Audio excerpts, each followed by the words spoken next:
Sans sécurité, sans école, sans justice, il n'y a pas de paix durable. C'est entendu comme c'est là d'Ouvira à Bunagana, ou c'est l'inverse de Bunagana à Uvira. C'est un désastre. C'est le malheur qui a frappé la République démocratique du Congo. La guerre a fait un désastre indescriptible. Il est innommable.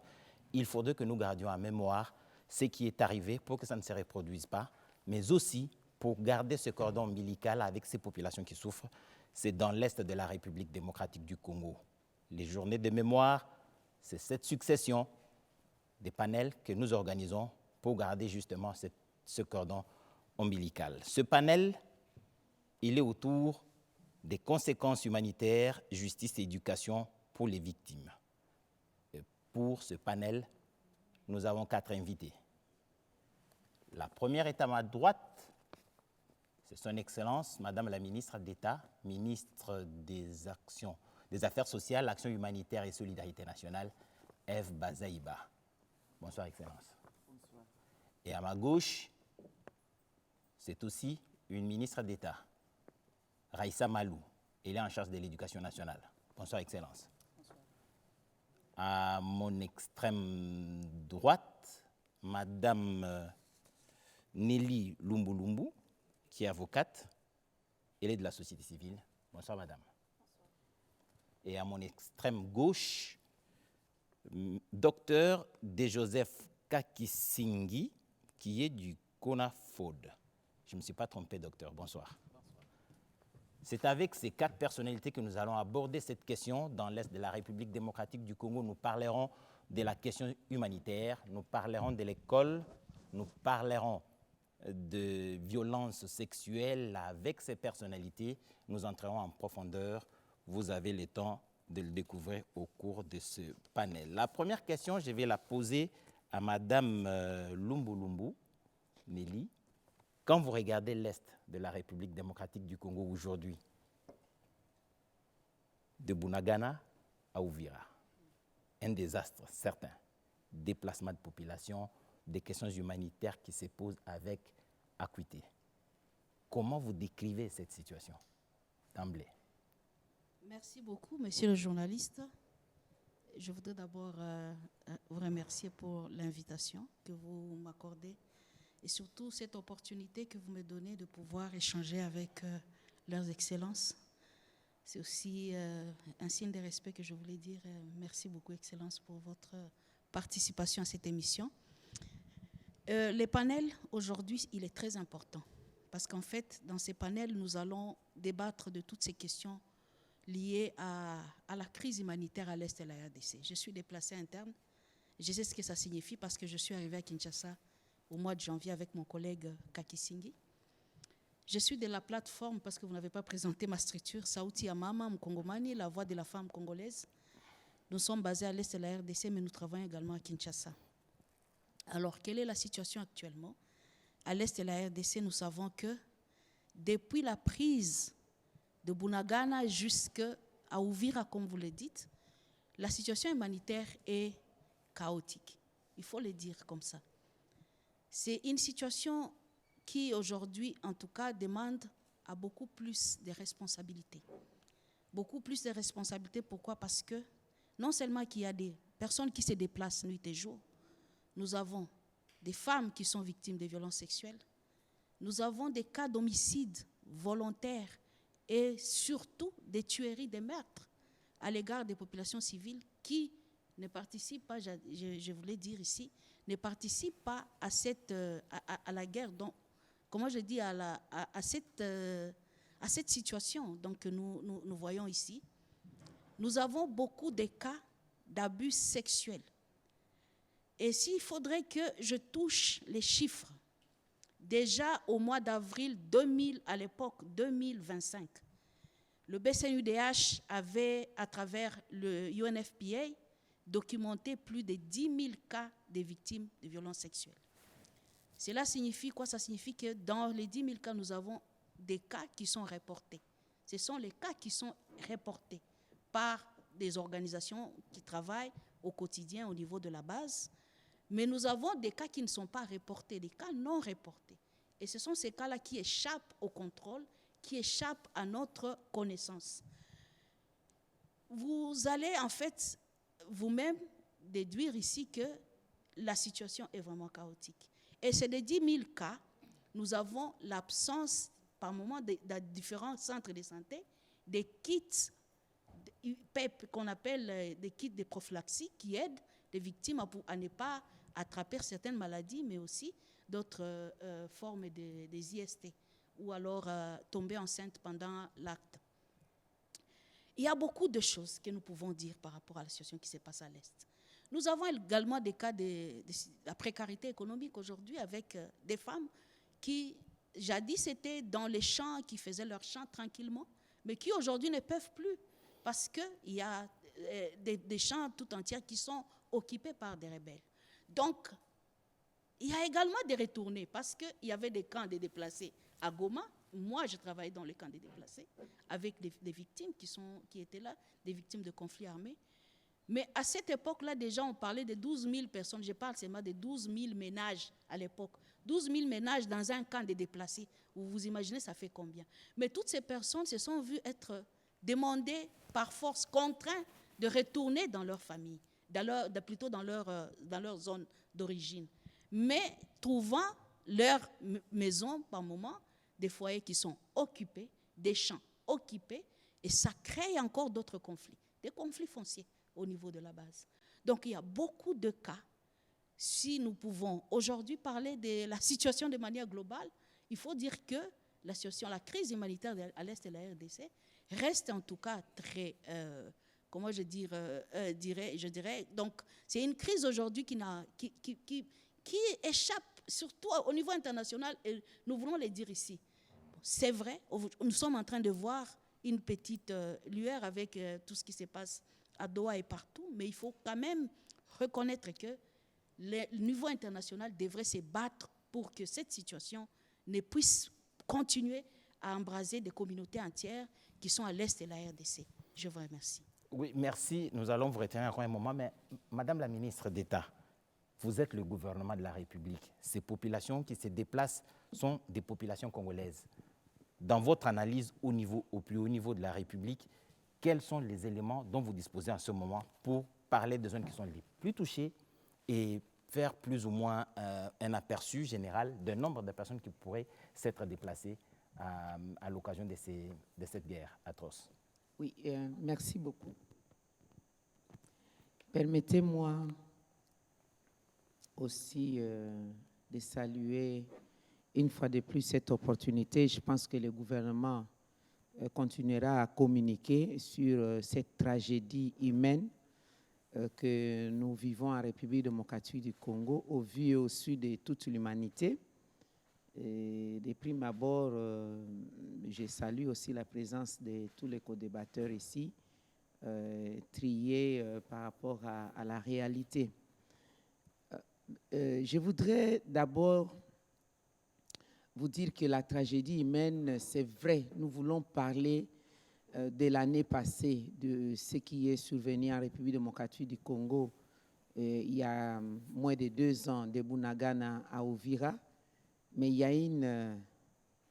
y a des origines. Il faut toujours épingler que c'est depuis 1994 ou 1994 que la République démocratique du Congo est devenue le théâtre d'affrontement des groupes armés incontrôlés, le théâtre d'agression, le théâtre de la honte même de l'humanité, où 2 armées étrangères se sont battues en l'arme lourde depuis cette période-là et jusqu'à présent, plus de 30 ans, la RDC a connu des problèmes dont elle n'est pas responsable. La responsabilité a commencé d'abord par la bêtise humaine entre Rwandais, parce que la guerre au Rwanda, c'était rwando-rwandaise, n'est-ce pas? Et à cause de ça, la communauté internationale, l'instance la plus élevée de la sécurité du monde, le Conseil de sécurité des Nations Unies avait obligé, je dis bien obligé à la République démocratique du Congo d'ouvrir un couloir humanitaire en vue de chercher la paix au Rwanda, n'est-ce pas? Et ces couloirs humanitaires est aujourd'hui l'épine sous les pieds de la RDC. En Swahili, je dirais mieux mufupa ya kafeke kushingu, c'est-à-dire l'arrêt de poisson chat qui est bloqué à la gorge, que je ne parviens pas à refaire sortir. C'est depuis là que nous pouvons commencer à parler de la situation de la RDC. Évidemment, il y a des vagues étape par étape. Parce que c'est à partir de ces causes que nous allons établir les responsabilités. On donne l'impression dans l'humanité que la RDC ne parvient pas à gérer son pays à l'est du pays. La RDC ne parvient pas à sécuriser sa population et on ne dit jamais assez que la RDC a subi une situation qui a été provoquée d'abord par un pays et par la communauté internationale qui a voulu que la RDC porte aujourd'hui les poids. C'est à partir de ce genre de causes que nous allons trouver aussi des solutions pour demander à tout moment à la communauté internationale, vous aviez commencé un programme, vous n'aviez pas tenu compte des effets collatéraux de ces programmes, il n'y a pas eu un retour de ces populations rwandaises venues au Congo, mais il est grand temps, 30 ans après des souffrances, que vous vous impliquez à ne pas toujours rejeter la responsabilité au gouvernement congolais pour dire que le gouvernement congolais n'est pas en mesure de sécuriser sa population. Ça, vraiment, j'ai voulu que cette affaire soit connue parce que nous parlons ici des mémoires et que nous devons en avoir en mémoire. Il ne faut pas oublier cette étape. Nous enjambions pour parler de Bunagana seulement à Uvira. Alors, maintenant, si nous parlons des événements récents, le gouvernement congolais, en collaboration bien entendu avec les structures, les institutions concernées, internationales avec lesquelles nous collaborons, nous avions procédé à des projections de comment est-ce que humanitairement nous allons prendre en charge la situation des interventions humanitaires. Nous avions prévu, par exemple, en ciblant les cas des personnes les plus vulnérables, 14 900 000 personnes qui sont dans les besoins. 14,9 millions de personnes qui sont dans les besoins, qui seront dans les besoins en 2026. Et que pour ce faire, il nous faut environ aussi à l'équilibre 14 milliards de dollars américains ou son équivalent pour devoir les venir en aide. Là, je n'épingle que les déplacés internes et les retourner. Les venir en aide en termes d'abri, de soins de santé et des kits, si vous voulez, de réinsertion ou de stabilisation des soudures, là où ils vont rentrer chez eux. Et conditionné par le fait que nous allions dans une pente vers la paix. Ces statistiques-là ont été présentées officiellement le 1er décembre. Malheureusement,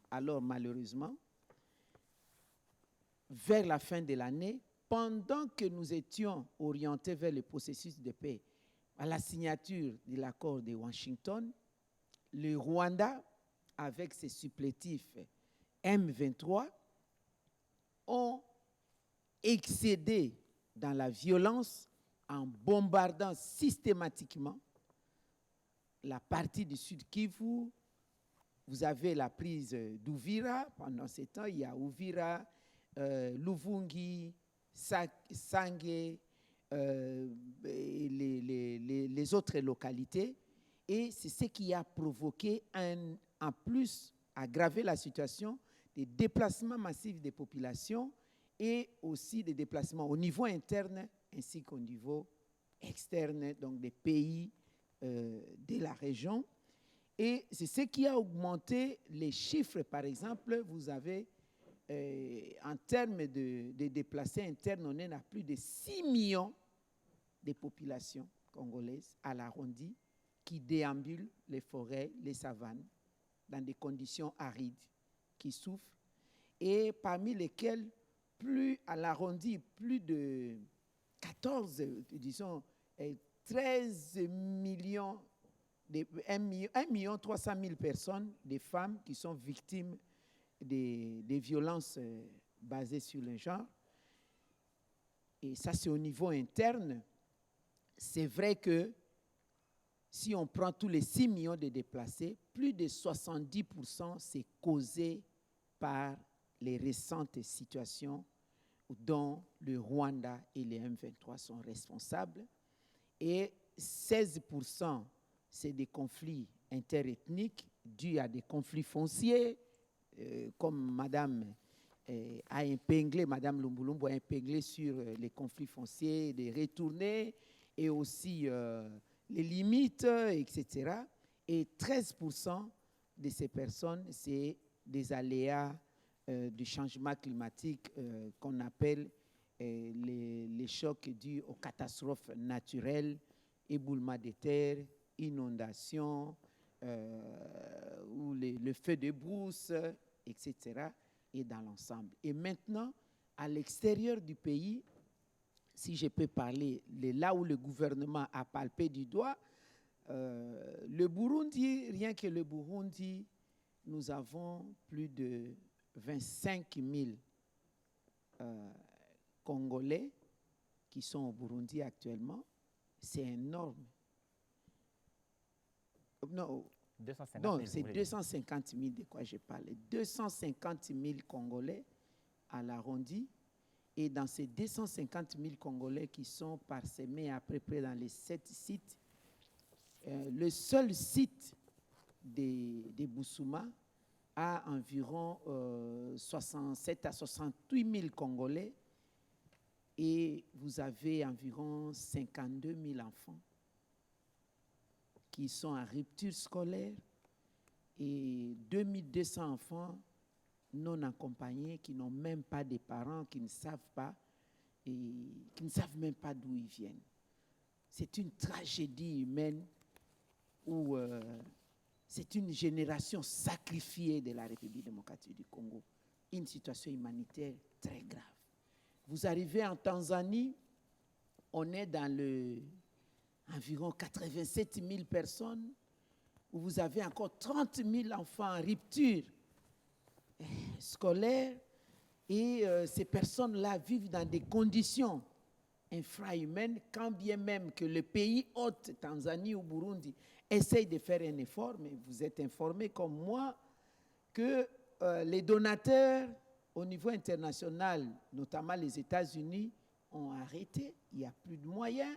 C'est pourquoi ces pays hôtes qui ont accueilli nos compatriotes ont lancé des cris d'alarme et contre toutes les normes, les standards internationaux qui ne permettent pas à un État, un pays d'aller poursuivre, même que ce soit pour l'aide humanitaire, ses ressortissants qui ont les statuts de réfugiés ou en voie de devenir réfugiés dans un autre pays. Mais nous étions obligés, que ce sont nos compatriotes, et nous avons trouvé des passerelles, des négociations, des accords particuliers entre le HCR, au Commissariat des Nations Unies aux réfugiés, et le pays hôte pour que nous puissions intervenir humanitairement.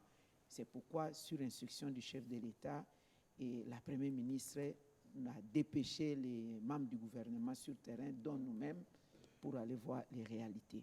Et c'est une catastrophe, une tragédie humaine. Les Congolais doivent garder et les chiffres, et les situations, et les dates en mémoire pour que demain, après-demain, tôt ou tard, justice soit faite, qu'on établisse les responsabilités des pays tels que le Rwanda et tous les autres qui les soutiennent.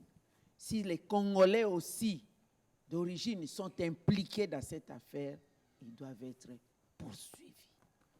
Parce que sans la justice, sans la reconnaissance de toute cette tragédie, c'est difficile de parler de la paix parce qu'il y a trop de traumatismes.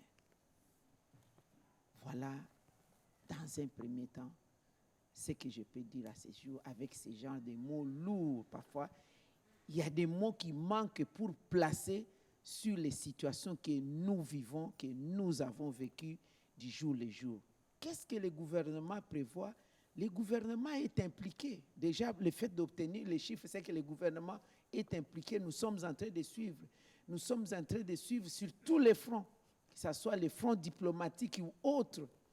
Nous travaillons en étroite collaboration avec des organisations non gouvernementales, avec des institutions internationales, mais ce n'est pas une affaire à la responsabilité seule du gouvernement congolais. Quand nous crions à la communauté internationale, ce n'est pas parce que nous sommes faibles ou le gouvernement est incapable, mais parce qu'il y a aussi l'implication de la communauté internationale dans cette affaire. Madame la ministre, nous allons revenir à vous tout à l'heure. Docteur De Joseph, vous êtes de la société civile. J'ai dit tout à l'heure que vous êtes de CONAFOD. D'abord, c'est quoi CONAFOD? CONAFOD, c'est en fait le Conseil national des forats des ONG humanitaires et développement, qui est une plateforme qui regroupe 546 ONG nationales impliquées dans l'humanitaire et le développement à travers les pays, et qui est donc une coordination de coordination, parce qu'à travers les pays, nous avons 5 sous-coordinations, dont les sièges sont à Bukavu, Goma, Bunia,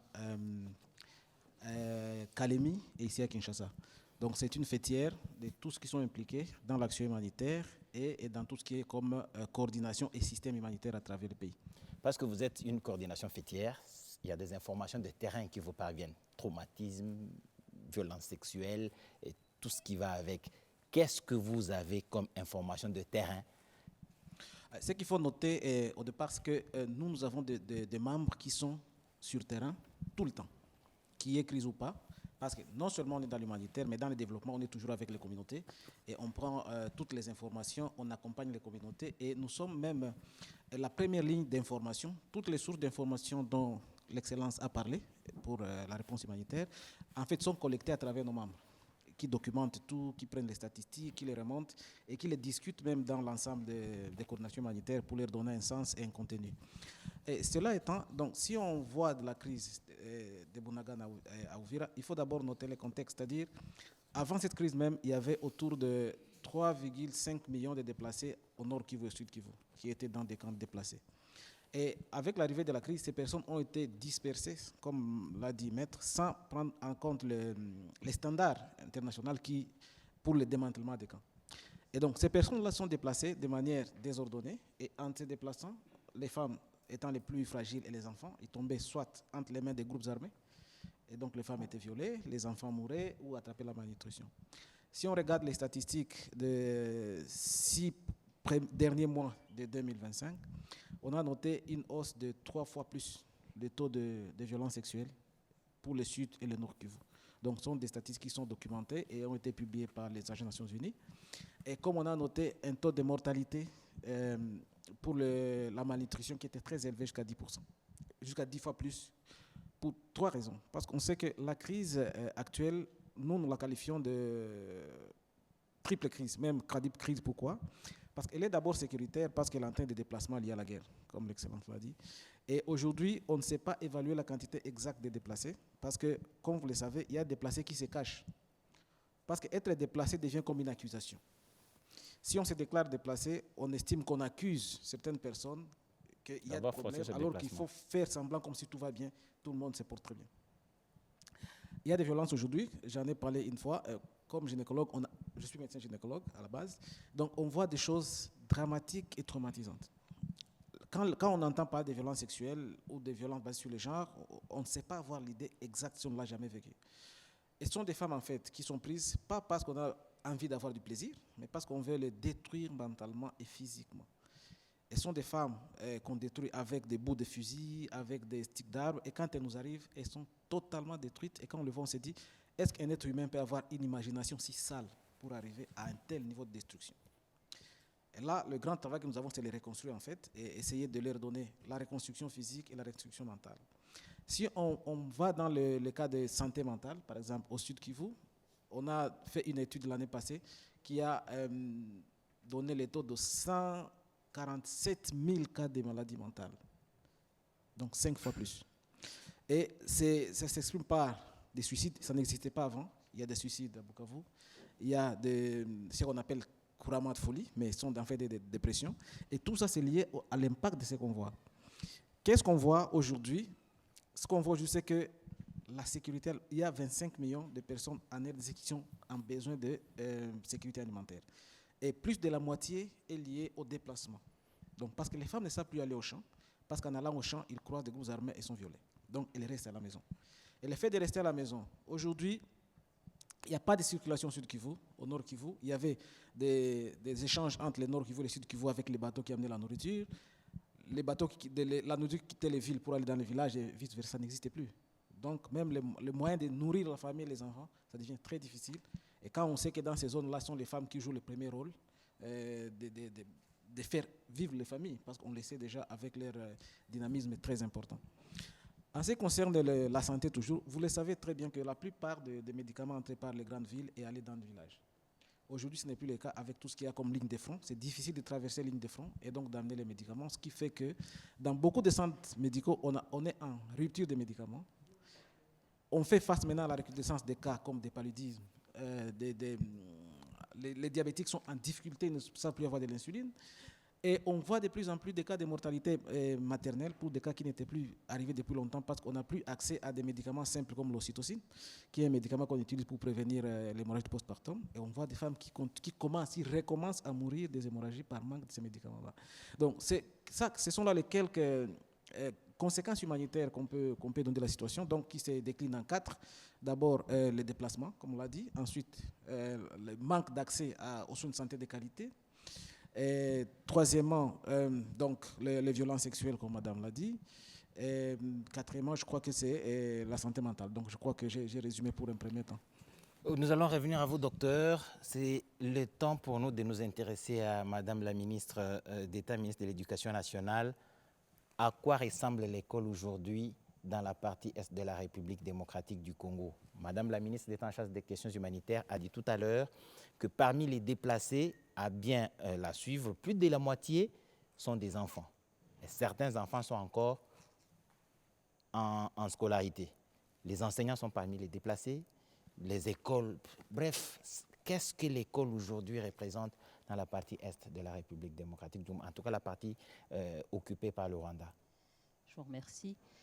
Il y a un point sur lequel je voudrais qu'on insiste sur la particularité et le caractère stratégique du secteur de l'éducation nationale. Il faut savoir que l'éducation nationale, c'est le secteur qui prépare l'avenir. Détruire l'école aujourd'hui pose un problème dans l'instant, mais en réalité pose un problème dans le futur. Et c'est ça qu'il faut que toutes les parties, que tout le monde et toutes les communautés aient bien conscience. C'est que nous sommes, de ce point de vue-là, stratégiques, c'est-à-dire que nous ne devrons pas nous rappeler, dans 6, dans 12, dans 18 ans, il faudra faire le lien avec ce qui s'est passé aujourd'hui. En termes de chiffres, évidemment, on peut vous donner la situation. Il faut savoir que le chef de l'État, déjà à partir de 2019, lorsqu'il a pris la décision de généraliser la gratuité de l'enseignement primaire, la volonté, c'était justement d'améliorer le système éducatif. En fait, ce n'est pas tant d'améliorer le système éducatif, mais de donner aux chances aux communautés de pouvoir se développer en assurant que tous les jeunes, tous les enfants puissent rentrer à l'école et acquérir des compétences de base pour qu'ils puissent jouer un rôle positif dans les communautés. Ce qui s'est passé ici récemment vient détruire ce travail qui consistait justement à donner la chance à toutes les communautés de pouvoir que le potentiel de nos enfants puisse s'exprimer, que l'on puisse accélérer le développement sur l'ensemble du territoire. Et c'est ça qui est détruit avec cette occupation et avec cette guerre. On estime au niveau de notre secteur que l'on a à peu près entre 1000 et 1500 écoles qui sont fermées. Ça représente quand même 17% des établissements au niveau du Nord, Sud Kivu et puis l'Ituri, parce qu'il faut aussi tenir compte des conséquences au niveau de l'Ituri. On sait que l'on a au moins 520 écoles qui sont directement affectées, c'est-à-dire attaquées, incendiées, détruites ou occupées par ces forces, par les forces d'occupation. Et on a entre 1,6 et 1,8 millions d'enfants qui sont déplacés internes, donc éloignés de leur milieu d'apprentissage. Ici, évidemment, je donne des statistiques, Mais ce que je voudrais, c'est que derrière ces statistiques, que l'on se rappelle bien qu'on parle d'êtres humains, qu'on parle d'enfants, de filles et de garçons, qu'on parle d'enseignants traumatisés, donc qu'on parle d'une génération qui est profondément marquée, et quand bien même toutes les actions que l'on mettrait classiquement en place dans le cadre du système éducatif n'auront quand même pas la capacité de faire changer ce qu'ils ont vécu dans leur chair. Et ça, c'est un élément vraiment important. Là où nous insistons, c'est que dans les zones qui sont occupées, le droit à l'éducation est aujourd'hui un droit qui est absolument fragilisé, qu'on a ces centaines de milliers d'enfants qui sont déplacés, ces enseignants qui sont affectés et qui font pourtant un travail extraordinaire. Vous l'avez dit et vous l'avez dit dans les camps, on utilise les enseignants qui sont déplacés pour qu'ils puissent assurer l'éducation. Et j'aimerais vraiment saluer leur résilience et leur détermination, parce que dans leurs difficultés, ils choisissent quand même de continuer à faire leur métier qu'ils aiment dans des conditions aussi difficiles pour que ces enfants ils puissent continuer à garder l'espoir. Donc toucher l'école, c'est toucher la cohésion sociale et c'est détruire en fait le futur d'une nation. Et ça, c'est extrêmement grave. C'est vraiment pour ça que nous devons tous faire en sorte que l'école soit sacralisée et que les enfants soient mis absolument à l'écart de ces conflits, parce que c'est des problèmes à long terme. Et donc nous, au sein de l'éducation nationale, et on travaille en collaboration avec la ministre des Affaires sociales, c'est vrai qu'il y a la problématique de régler les problèmes maintenant, et sans doute qu'on en reviendra plus tard, mais nous projetons dans le futur et nous voyons comment est-ce que nous devons continuer à agir, parce que ce que l'on veut, c'est que l'impact de maintenant soit réduit dans le futur, mais il y aura toujours un impact, et il faut qu'en termes de nation, nous en soyons conscients. Oui, Madame la ministre, il y a des images qui ont circulé sur les réseaux sociaux il y a quelques mois, les enfants qui sautaient par les fenêtres, ayant appris qu'il y a des recruteurs des groupes armés qui venaient pour les prendre de force et les prendre pour aller se battre. Est-ce que vous pouvez avoir des idées sur combien d'enfants ont été recrutés de force comme ça? Quelles sont les écoles qui ont été visitées comme ça pour prendre les enfants de force et les enrôler dans les forces armées? Alors ça, le travail d'enquête est toujours en cours pour savoir, évidemment, pour évaluer le nombre d'enfants qui auraient été recrutés et le nombre d'écoles qui auraient été occupées, parce qu'il faut savoir que derrière ça, il y a aussi beaucoup de panique. Mais on a effectivement des cas qui sont avérés de jeunes qui ont été recrutés. C'est pour ça qu'on a mis un certain nombre en place de mesures pour protéger les enfants. On a demandé aux parents notamment de garder les enfants d'un certain âge à la maison, qui étaient les plus ciblés, les adolescents notamment, pour éviter qu'ils ne soient récupérés. Et donc, on travaille avec l'ensemble de nos partenaires techniques et financiers, notamment humanitaires, pour justement protéger ces populations. Mais donc, on est en train de travailler sur avoir vraiment une idée précise du nombre d'enfants qui ont été recrutés, mais on sait que cela a bien été le cas. Nous allons revenir à vous, Madame la ministre. Madame la ministre d'État en charge des questions humanitaires, affaires sociales et solidarité nationale, vous avez été tout récemment au Rwanda, j'allais dire au Burundi et en Tanzanie, et pour voir ces déplacés. Vous parliez tout à l'heure de la situation en général. Qu'est-ce que le gouvernement a entrepris beaucoup plus concrètement quand vous êtes allé sur le terrain? C'était pour répondre à quels besoins? Merci. C'était pour répondre aux besoins humanitaires essentiellement, mais c'est de manière holistique, c'est-à-dire le vice-premier ministre, le ministre en charge de l'Intérieur et Sécurité, a participé à plusieurs réunions sur la gestion des réfugiés congolais, comment est-ce que nous allons procéder à leur retour volontaire et l'accueil sur terrain, comment nous allons les préparer. Mais entre-temps, comme je vous ai dit, en rupture des donations au niveau international, et nous avons apporté des vivres et des non-vivres auprès des réfugiés. Nous avons recueilli aussi des besoins en termes de médicaments que nous avions du reste payés, et l'organisation de l'éducation, comment maintenir les enfants dans une situation où ils ne peuvent pas totalement perdre les lettres, comme la ministre d'État à l'Éducation nationale vous l'a dit.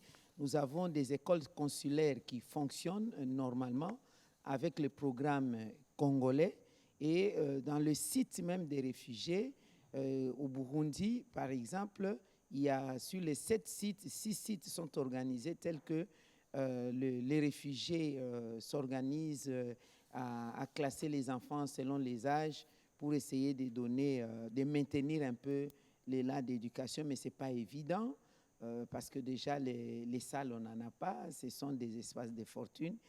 Alors, en Tanzanie, en dehors de l'école consulaire à Kigoma, dans la concession, les sites même des réfugiés à Nyarugusu, et c'est là où se trouve le HCR a dû préparer, arranger, construire quelques salles de classe, des bâtiments où il y a 11 salles de classe. C'est aussi des réfugiés congolais, des très jeunes qui sont parfois nés là, parce qu'il faut souligner qu'en Tanzanie, il y a des réfugiés qui ont plus de 20 ans d'existence là-bas, 20 à 25 ans, depuis les différentes vagues. C'est pourquoi j'ai dit nous sommes dans les mémoires. Nous ne devons pas oublier ce qui s'est passé. Les premières vagues de réfugiés, c'était en 97, 98 et en 2000 jusqu'en 2002 et aussi les dernières vagues ici de 2025, 2024, 2025.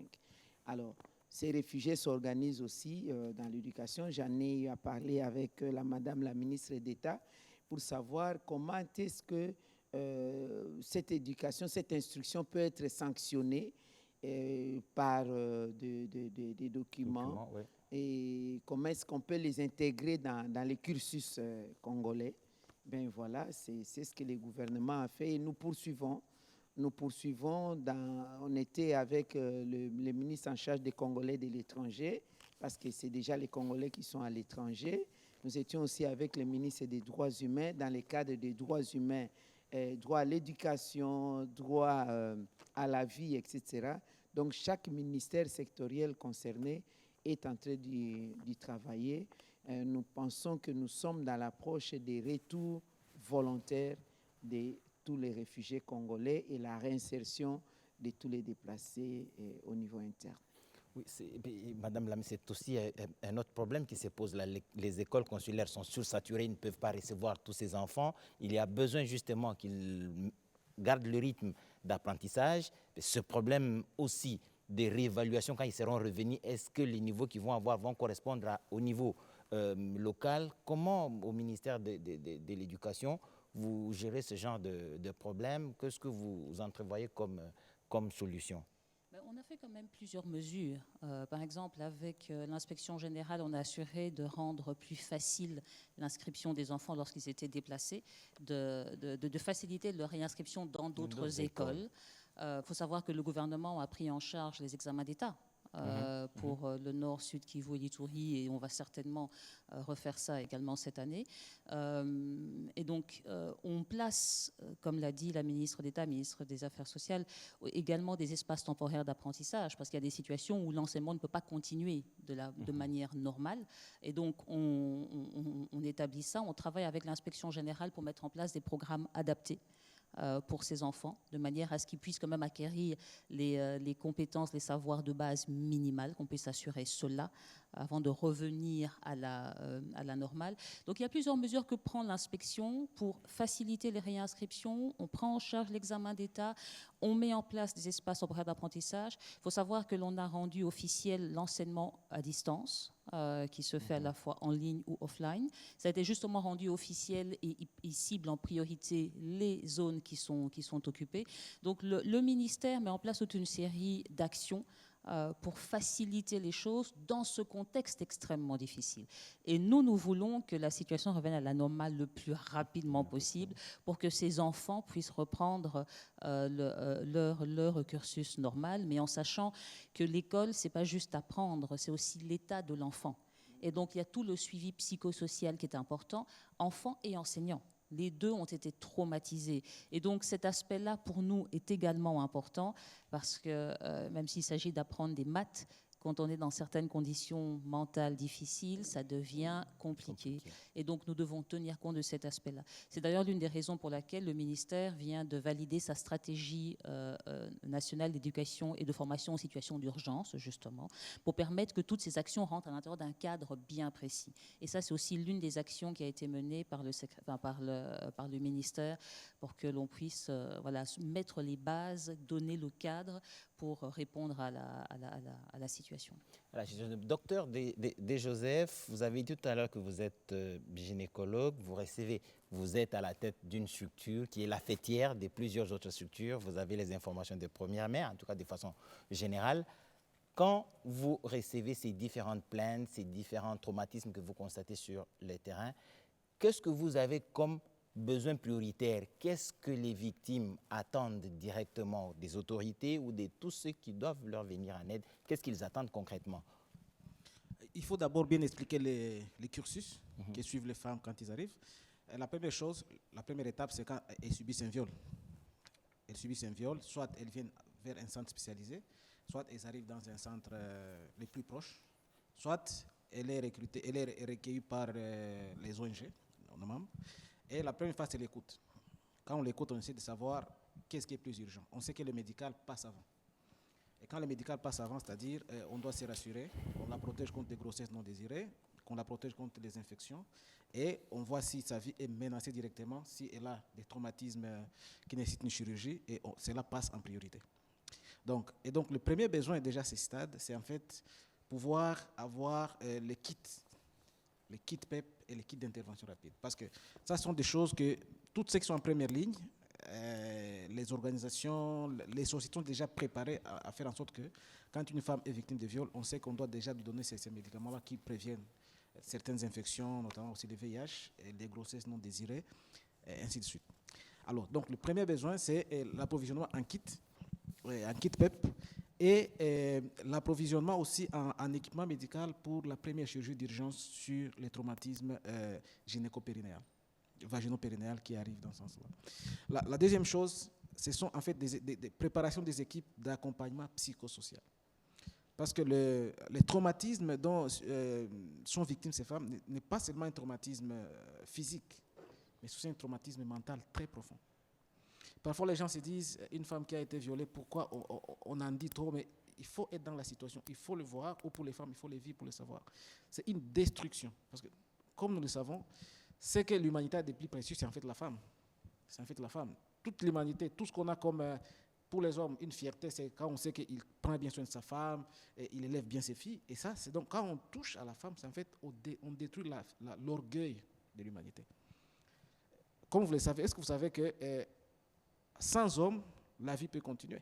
Donc, les femmes peuvent continuer à faire des enfants parce qu'on appelle la parthenogénèse, donc sans même l'intervention de l'homme. Mais sans la femme, la vie s'arrête.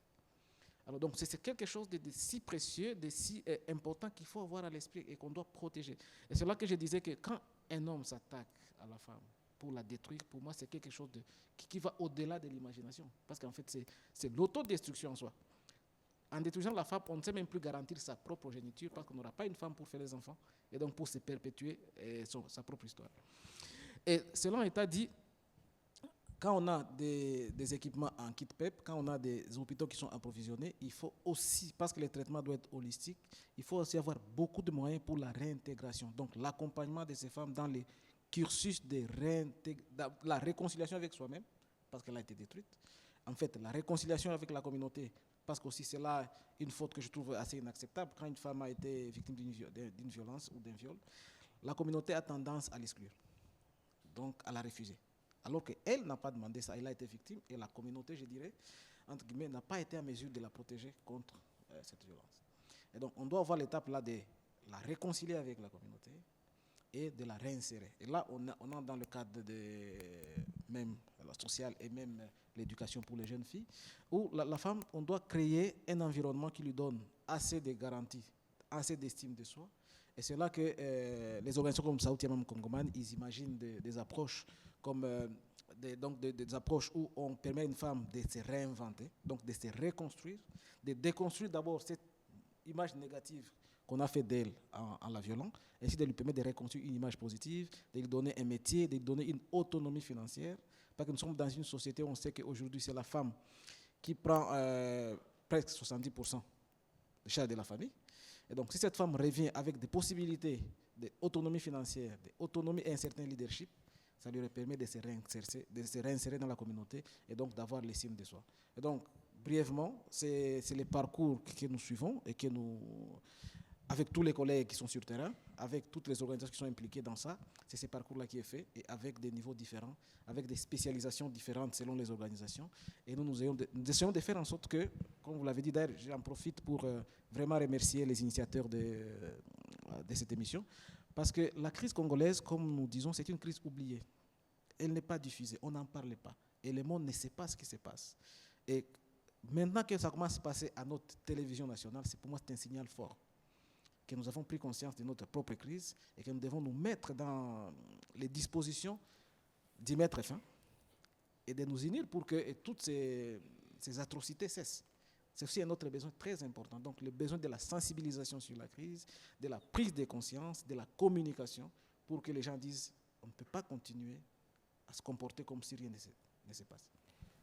Maître Nelly, à votre première prise de parole, vous avez dit que vous avez recensé 10 000 femmes qui ont été violées, mais il y a certainement plusieurs autres qui n'ont pas été recensées. Vos organisations respectives sur le terrain, comment elles procèdent pour aider celles qui ne se sont pas fait enregistrer ou celles qui ne se sont pas fait recenser à prendre conscience de ces drames et comment elles peuvent, elles aussi, amorcer ce processus de réparation? Merci beaucoup. En fait, il faut savoir que nous procédons par des séances de sensibilisation dans la communauté où on essaye de donner des informations, surtout en matière de confidentialité, parce que pour la plupart de ces victimes, elles refusent de parler de leur situation par crainte de représailles oui. Ou alors le regard des autres. Alors on essaie de rassurer que nous allons les aider et nous allons les accompagner dans tout le processus. Docteur De Joseph a déjà épinglé presque tout le processus, comment il se passe. Mais je sais qu'au-delà de tout ce que nous vivons aujourd'hui, vous pouvez donner tout ce qu'on a dit, la prise en charge à une femme qui a été victime de violences sexuelles. Mais comme on est en train de parler de mémoire, il faudrait qu'on continue. Et ça, je le dis en tout cas avec sérieuxité, qu'on continue à sensibiliser les communautés pour qu'elles gardent ces informations. Parce que pour la plupart des fois, nous allons intervenir alors que nous avons déjà perdu, pour la plupart des fois, nous avons perdu presque toutes les preuves. On a perdu toutes les preuves et c'est difficile pour nous de dire est-ce que demain nous allons agir avec de telles victimes qui s'ignorent et qui refusent de parler. Il y a tout un travail qui doit être fait, surtout en matière d'appui psychosocial. Des communautés aujourd'hui qui sont traumatisées, des femmes qui sont traumatisées et qui refusent par moments de parler, qui refusent et qui se disent qu'elles n'ont pas besoin que leur histoire soit connue. Pourquoi? Parce que s'il y a cette question de réparation qui se pose au niveau des communautés, elles se disent bien, je suis d'accord de pouvoir en parler, mais après, qu'est-ce que je vais recevoir? Parce que ce sera plus la honte et ma communauté va être derrière moi pour m'abandonner. Et tout ça, donc nous essayons quand même de rassurer, mais il faudrait qu'il y ait un travail qui soit fait, un travail en tout cas de fond et de forme. Quand je parle de forme, ça veut dire que je vois toutes ces structures qui sont alignées dans le circuit où tout le monde doit agir. Mais dans le fond, il faudrait voir qu'est-ce que nous donnons à ces femmes après. Quelle est l'assurance que nous donnons à ces femmes que cette situation qui est arrivée ne pourra plus revenir? C'est aussi ça. Parce qu'il y a par moments des femmes dans différentes communautés qui ont été victimes de plus de 3 fois des viols. Elle a été victime en 2013. Elle a été victime, je ne sais pas, en 2006, 2008, là. Et elle se retrouve encore être victime aujourd'hui. Ça, c'est une situation chaotique et catastrophique, surtout pour les victimes, les survivants de violences. Mais il y a aussi la situation des jeunes filles. Aujourd'hui, nous avons des jeunes filles qui se disent, bon, est-ce qu'on peut quand même accepter d'aller dans des ménages juste parce que nous n'avons rien à faire. L'école, comme on l'a dit, c'est vrai, l'école est là. Mais c'est quelle école? On sait que pour la plupart des fois, surtout dans les milieux où il y a les villes sont prises par les rebelles, elles ont peur d'aller à l'école. Qui va partir à l'école alors qu'elle sait que sur les chemins de l'école, elle peut être attrapée par je ne sais pas qui et être violentée ou être violée? C'est tout ça qu'elles se disent, bon, je préfère rester à la maison parce que je pense... Et tout ça, nous sommes en train de perdre, surtout les histoires qui peuvent documenter le mémoire. Nous devons documenter sérieusement le mémoire. Ça, c'est le travail de la société civile, nous le faisons, mais aussi avec beaucoup de difficultés. Beaucoup de difficultés, pourquoi? Parce que nous avons comme l'impression que ce travail-là, ce n'est pas un travail qui est aujourd'hui très bien considéré. Même au niveau des différentes communautés, il y a des communautés qui se disent, est-ce qu'il faudrait vraiment donner des informations? Pourquoi? Parce que moi, quand je viens, je suis un agent moniteur, je viens avoir les informations. À la fin, dans une communauté où les gens ne mangent presque pas, vous voyez, il y a toutes ces difficultés. Les gens ont beaucoup de difficultés pour avoir à manger. Mais là, la personne te dit, mais ici déjà, les gens je ne sais pas, je ne vais pas citer les noms, mais je pense qu'il y a quand même lieu de pouvoir en dire, presque toutes les économies sont parties. Les femmes ne font absolument rien. Et ça fait du mal de voir des mamans qui étaient braves, qui montaient même dans les camions pour aller chercher à manger, mais qui se retrouvent aujourd'hui en train d'appeler Kinshasa, Maman Nelly, est-ce que vous avez $5 pour moi? C'est des choses que nous avions déjà résolues auparavant. Mais aujourd'hui, elles se retrouvent avec des jeunes filles elles ne peuvent pas donner même la crème pour leurs enfants. Donc, il y a beaucoup de choses qui se font sur les terrains et sur lesquelles, en tout cas, moi, j'apprécie beaucoup cette émission. Je me dis, ça, c'est une prise de conscience, mais elle doit être collective. Elle ne va pas seulement se résumer ici à Kinshasa. On doit fournir un effort pour que dans toutes les communautés, que l'on sache que nous devons commencer la documentation, nous devons continuer avec la documentation plutôt, et avoir des informations. Et comment il faut les faire? Il faudrait s'assurer que ceux qui le font sont aussi sécurisés, mais aussi qui gardent des informations, en tout cas dans des lieux qui sont sûrs. Quel est l'outil qu'on nous a donné pour documenter? Ça aussi, c'est un autre cas. C'est là que je me dis, je me tourne vers leurs excellences, nous devons mettre en place un outil qui soit qui nous aide à pouvoir avoir toutes ces informations-là pour bien garder ces mémoires. Sinon, on sera à la fin, on ne saura pas vraiment avoir des informations qui soient plus concrètes. Et j'implore, s'il faut, que nous ayons des séances de travail, pas seulement au niveau des chaînes de radio, je ne sais pas, mais au moins qu'on ait même une task force qui parle de tout ça et qui essaye d'avoir des informations collectées, des vraies informations avec des gens qui sont sur le terrain dans le CONAFOD. Je suis membre de CONAFOD parce que presque toutes les organisations sont membres aujourd'hui de CONAFOD. Nous avons des moniteurs qui sont sur le terrain mais qui travaillent difficilement. Et dans la clandestinité possible, on sait que les M23, je voudrais aussi dire un point, c'est en rapport avec les violences sexuelles. Aujourd'hui, on peut parler des violences sexuelles, c'est ici à Kinshasa. Mais à Goma, qui va parler des questions de violences sexuelles? Parce que c'est interdit. C'est interdit, on ne peut pas parler des questions de violences sexuelles. Et les gens qui font ce travail, ils le font vraiment dans la clandestinité.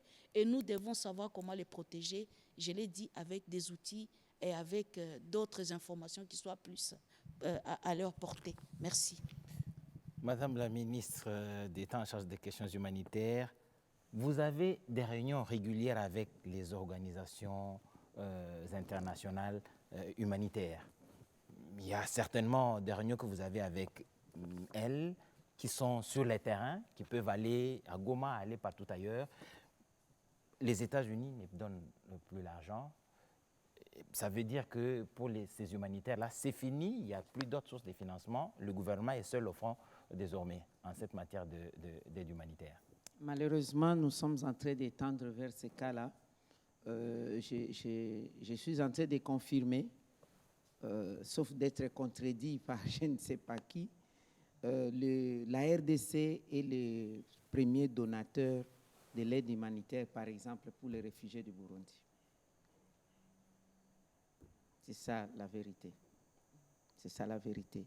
Alors, au sein du gouvernement, heureusement, bien avant, depuis l'année passée, sur l'instruction du chef de l'État, il avait instruit dans sa communication personnelle que tous les ministères sectoriels concernés par des questions sociales, humanitaires, donc là vous voyez la santé, l'éducation, l'emploi, même formation professionnelle, etc., nous devions réfléchir sur le mécanisme alternatif de mobilisation des ressources pour que nous puissions nous-mêmes nous prendre en charge, parmi lesquels l'accent est mis sur la prévention. La prévention des différentes causes humanitaires constitue une des stratégies pour réduire la crise humanitaire. Et ce que nous avons sous la main, nous sommes en train de gérer. Malheureusement, je voudrais souligner quelque chose de très important qui dérange le gouvernement, parce que vous avez dit que nous travaillons avec des partenaires internationaux. C'est vrai, ils sont sur terrain, mais le droit humanitaire international n'est pas respecté par les fameuses autorités des faits qui sont dans des zones occupées actuellement.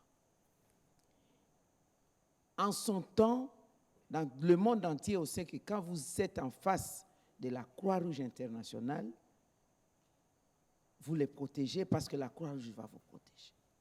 Le Médecins sans frontières, vous les protégez parce que les Médecins sans frontières vont devoir vous aider. Le HCR, l'OIM, etc. Mais ce n'est pas le cas dans les zones occupées.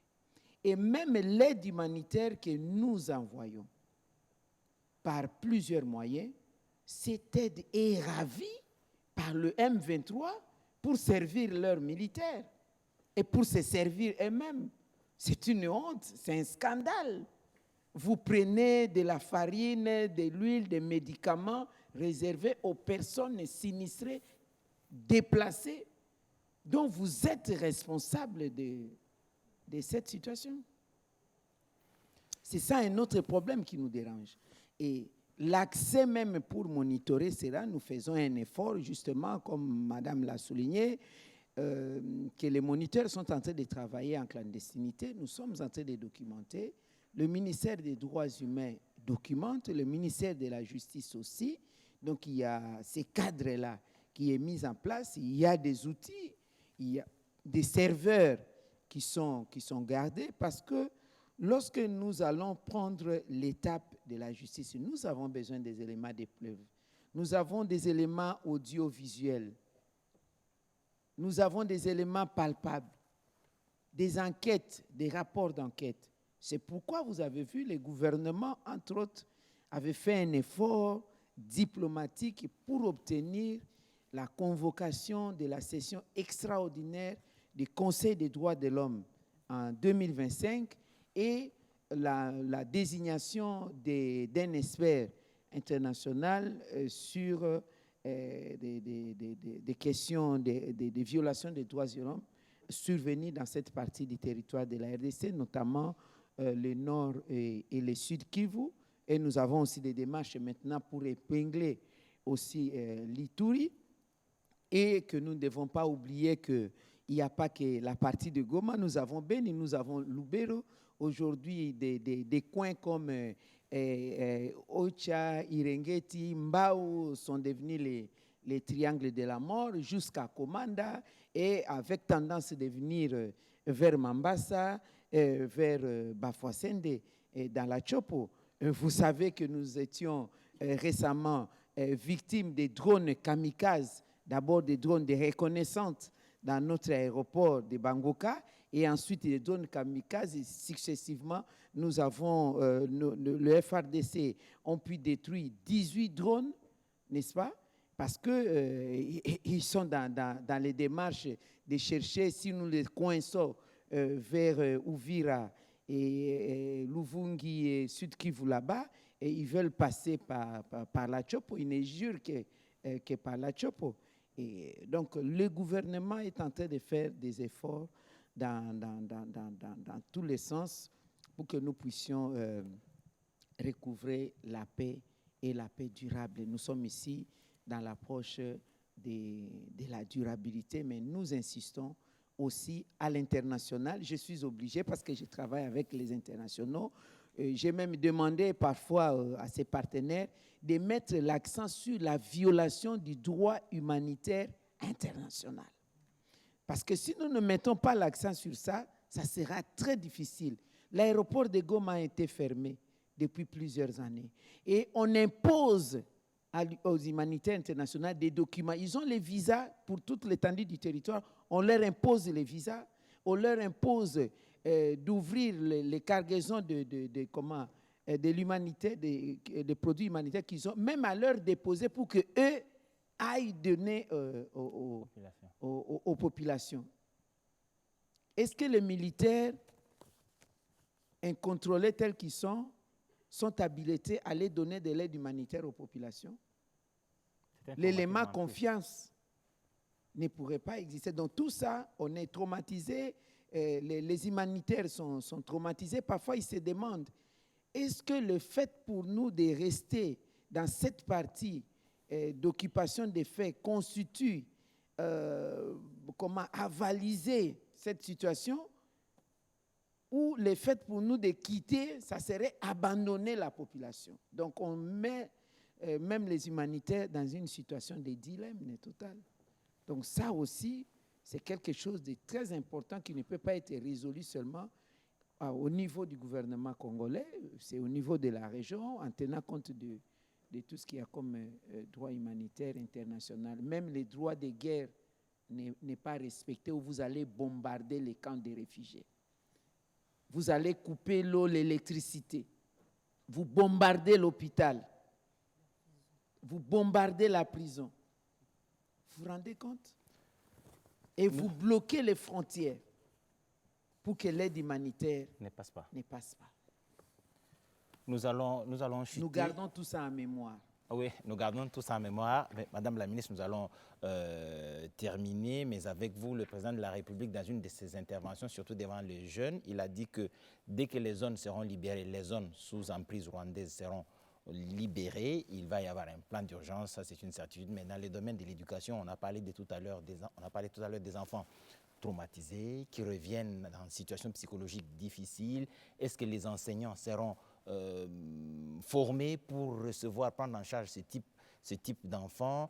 Est-ce que dans le programme d'enseignement national, il va y avoir des ajouts sur cette question de mémoire? Il faudrait que les enfants d'aujourd'hui et de demain sachent ce qui s'est passé pour se comporter plus ou moins différemment dans l'avenir.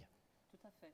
Je vous ai parlé de la stratégie sectorielle de l'éducation et de la formation en situation d'urgence. Et dans le cadre de cette stratégie, il y a un des principes directeurs qui est le triple nexus, donc qui est humanitaire, développement et paix. Au niveau de l'éducation nationale, la partie humanitaire, c'est vraiment stabiliser ou agir tout de suite. C'est ça la partie humanitaire. C'est-à-dire que chez nous, c'est justement la mise en place de ces espaces temporaires d'apprentissage, c'est le soutien psychosocial avec les structures compétentes, et c'est cette continuité minimale dont la ministre d'État a rappelé avec le HR, etc. Donc, on essaye de stabiliser la situation, faire que ce ne soit pas pire. Ça, c'est quand on fait pour la première action, l'action humanitaire. Puis au niveau du développement, c'est là qu'on aura justement de travailler sur la réhabilitation. Donc, il va falloir reconstruire ces écoles. Il ne faut pas oublier qu'il y a des écoles qui ont été bombardées, où il y a peut-être des engins non explosés. Donc, il y a tout un assainissement qu'il va falloir faire dans ces écoles. On ne peut pas autoriser que nos enfants aillent dans ces écoles s'il n'y a pas eu, avec les services spécialisés, une étude pour les rendre propres. Ça, ce qui va être fait. Il y a tout l'accompagnement et le soutien au niveau des enseignants, parce que les enseignants eux-mêmes ont été traumatisés. Donc, il y a le suivi au niveau de l'enseignant, puis on doit former l'enseignant à accompagner ces enfants traumatisés. Et donc ça va être l'étape qui suit. On va évidemment adapter les curricula.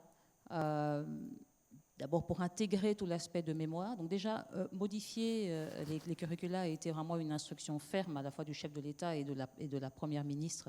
Vous savez que l'on doit intégrer tout ce qui est le génocoste, qu'on doit intégrer autant l'histoire récente. Et donc, les programmes de sciences et de mathématiques, comme vous savez, avaient déjà été rénovés. Notre priorité, c'est maintenant tout ce qui est histoire, qui doit intégrer ces aspects. Donc, les curricula doivent être adaptés, mais aussi être adaptés en se disant, les situations d'urgence vont malheureusement devenir la normale. Pas la guerre. On sait que la guerre, nous voulons l'arrêter, même si on a toujours des conflits. Mais il y a des problèmes de changement climatique, etc. Et donc, nos populations, sur l'ensemble de notre territoire, sont souvent mises dans ce type de situation. Et donc, il y a une adaptation des curricula pour qu'on puisse systématiquement s'adapter, avoir un système éducatif plus résilient. Et puis, je vous l'ai dit, il y a cette mise en place de l'enseignement à distance qui est vraiment important. Notamment, vous parliez de ces jeunes femmes, de ces filles qui ne peuvent plus aller à l'école. C'est là l'importance de la radio, des médias, etc., pour que l'enseignement puisse continuer si elles ne peuvent plus aller à l'école. Aujourd'hui, on ne peut plus être dans un modèle, urgence ou pas, on ne peut plus être dans un modèle où c'est simplement à l'école que l'on doit aller pour apprendre. Et donc, on doit utiliser l'ensemble des dispositifs à notre disposition pour pouvoir faire continuer et accélérer, rendre plus efficace, augmenter la qualité de notre enseignement. Donc, l'enseignement à distance joue un rôle absolument essentiel et c'est pour ça que le ministère, dans ses premières priorités, a rendu officiel cet enseignement. Et puis, évidemment, le troisième aspect qui est la paix, et la paix, c'est prévenir. C'est justement parler, c'est le devoir de mémoire, de raconter ce qui s'est passé, de régler les problèmes pour qu'ils ne se reproduisent plus. Et c'est là que nous insistons et notre message que l'on veut faire passer, c'est la protection de l'école. Nous devons sanctuariser l'école. Quel que soit le type de conflit que nous avons, quels que soient les partis, on doit se mettre d'accord pour sanctuariser. C'est déjà le cas, et la ministre d'État l'a rappelé avec tout le droit international, etc., qui est ici bafoué. Je veux dire, alors qu'on doit sanctuariser justement l'école, les centres de santé, etc., doivent être des lieux sanctuarisés. On doit prévenir les violences. Et ça, c'est tout un travail que l'on doit faire avec l'ensemble de la communauté.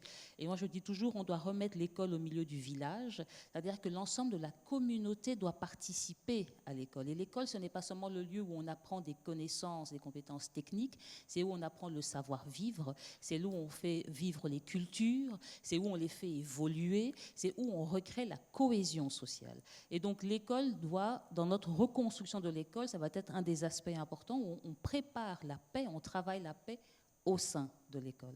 Et c'est là les stratégies qui vont être mises en place. Si vous me permettez, je crois que peut-être vous me demandez de conclure, mais s'il y a un point vraiment que je voudrais dire, c'est que s'attaquer à l'école, pour moi, est un crime contre l'humanité. Vraiment. Et là, je voudrais m'adresser à toutes nos populations congolaises, partout où elles sont. Surtout, ne vous dévalorisez pas. Ne dévalorisez pas vos enfants. Vous savez, on dit toujours que c'est au niveau de l'Afrique que statistiquement, il y a plus de chances que l'on puisse avoir le prochain Einstein. Vous connaissez Einstein, qui est ce fameux scientifique. Moi, je pense que c'est même la RDC qui statistiquement a le plus de chances de faire émerger cette future personnalité grâce à notre diversité. L'Est du pays a toujours été un pays avec un énorme dynamisme. Chaque fois que j'organise des concours, etc., les meilleurs sortent du Nord et du Sud Kivu. Il faut continuer à nourrir l'esprit de créativité, la curiosité. Il faut continuer à protéger l'enfant parce que c'est pour toute l'humanité, c'est de nos enfants dans notre pays que peuvent sortir les solutions dont nous avons besoin pour l'humanité. Et donc, mon message à notre population, surtout, ne jamais vous dévaloriser, ne jamais penser que vous êtes moindre, ne jamais penser que l'on est une population comme une autre, pas du tout. De nos enfants, si on arrive à les nourrir et à tirer leur potentiel, va sortir toutes les solutions dont l'humanité, déjà le pays, mais l'humanité a besoin. Donc s'attaquer à l'école à l'Est est un crime contre l'humanité. Nous devons tous veiller à ce que cela s'arrête et qu'on doit vraiment sacraliser l'école. Merci beaucoup, Madame la Ministre. Le prochain Einstein certainement sortira de Luvungi, c'est le vœu de tous. Nous allons terminer, mais je vais donner quand même au docteur 1 minute. Quelles sont vos attentes? Nos attentes aujourd'hui, comme vous le savez, nous sommes dans la phase de la localisation de l'aide humanitaire, c'est-à-dire les acteurs locaux en première ligne et le gouvernement avec toute la responsabilité. Et nos attentes aujourd'hui, c'est que le gouvernement s'appuie plus sur les acteurs locaux, donc les ONG nationales congolaises, qui en fait, ni était leur présence aujourd'hui, il n'y aurait pas la possibilité de donner l'aide. Parce que nous sommes dans les zones où les internationaux n'arrivent pas. Donc nous sommes le bras agissant de l'action humanitaire aujourd'hui. Et donc, nous avons besoin que le gouvernement nous fasse confiance, qu'il nous utilise comme l'outil, parce que nous sommes dans la neutralité, l'indépendance, et nous respectons les principes humanitaires. C'est que toutes les parties prenantes, ils doivent nous voir comme des gens qui apportent des solutions, qui ne sont pas partis au conflit, mais qui sont partis à la solution. Et là, donc, comme je dis, je félicite d'abord le gouvernement, parce que moi-même, j'ai été au Burundi, j'ai visité les camps de déplacés burundais, j'ai aussi visité les stocks de nourriture que le gouvernement a amené, et c'était vraiment impressionnant. Et pour nous, c'était une fierté comme Congolais de voir comment notre gouvernement prend en charge ses citoyens. Et donc, c'est sur cette base-là que nous aimerions que le gouvernement passe par nous, utilise notre expertise et que nous puissions être vraiment en première ligne dans la réponse humanitaire au pays. Et j'encourage aussi tous les autres, parce que nous sommes en train de travailler aussi sur ce qu'on appelle les FOAL, ou les fonds humanitaires pour les acteurs locaux, qui est en fait un concept où nous mobilisons les financements au niveau du pays, à travers les secteurs privés, à travers des donateurs internes, pour qu'on ait un stock critique, aussi bien d'argent que des intrants, qui pourront permettre aussi bien au gouvernement qu'aux ONG nationales d'apporter la première réponse très rapidement, en attendant que les autres arrivent. Madame la ministre d'État, vous allez clôturer, mais est-ce que vous allez travailler avec les humanitaires locaux? Je clôture en même temps. Oui. Voilà. Oui, merci beaucoup. Ce n'est pas une question où vous allez travailler. Les organisations non gouvernementales, c'est nous qui leur donnons des avis favorables. C'est nous qui signons des arrêtés pour la collaboration avec eux, pour donner un cadre qu'il faut. Donc, nous travaillons avec eux. Bon, parce que je dois clôturer, je vais annoncer aussi que le gouvernement de la République nous a autorisé de lancer la campagne de solidarité nationale.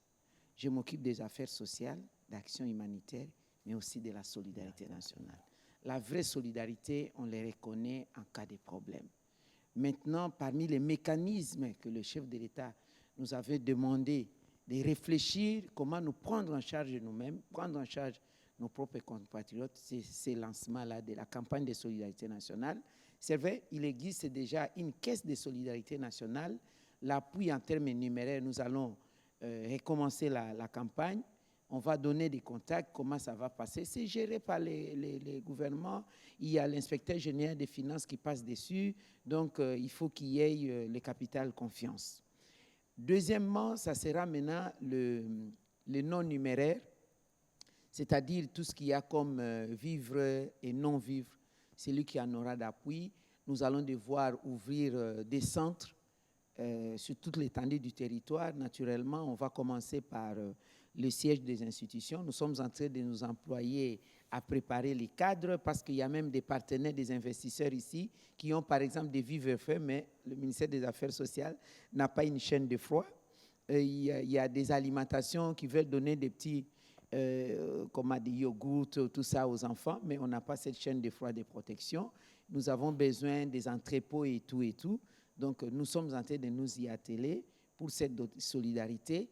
Et grâce à cette solidarité, nous parvenons à asseoir les créneaux actuels du ministère des Affaires sociales, Action humanitaire et solidarité nationale qui se trouve être redonner les sourires aux Congolais, réconforter tous les Congolais en vue de leur donner l'espoir d'un lendemain meilleur. Donc, nous sommes appelés à intervenir auprès des déplacés, des réfugiés, des personnes de troisième âge, des orphelins, des sinistrés de toutes sortes, au nom du chef de l'État, à leur redonner les sourires, le réconfort et l'espoir de lendemain meilleur, évidemment, grâce à l'accompagnement de la coordination du gouvernement par son Excellence Madame la Première ministre. C'est ce que nous sommes en train de faire. Merci beaucoup. Ministre d'État, ministre des Affaires sociales, Action humanitaire et solidarité nationale, Ève Bazaïba, merci Excellence d'être venue. Je vous remercie. Ministre d'État, ministre de l'Éducation nationale, Raissa Malou, merci Excellence d'être venue. Merci beaucoup pour l'invitation. Merci à Dr Joseph Kakisingi. Merci, merci d'être venu. Vous êtes du CONAFOD. Je vais faire un effort pour ne pas écorcher l'organisation très prochainement. Maître Nelly Lumbulumbu, merci d'être venu. Merci beaucoup. Nous avons donc fini ce panel qui a porté sur les conséquences humanitaires, justice et éducation pour les victimes. C'est notre devoir. La mémoire, nous devons la conserver pour que pareille attitude ne se reproduise pas dans l'avenir. La République démocratique du Congo, nous devons la garder safe ou saine pour éviter que très prochainement nous retombions dans les mêmes travers. Merci de la confiance que vous nous avez accordée et bonne suite de programme sur la RTNC.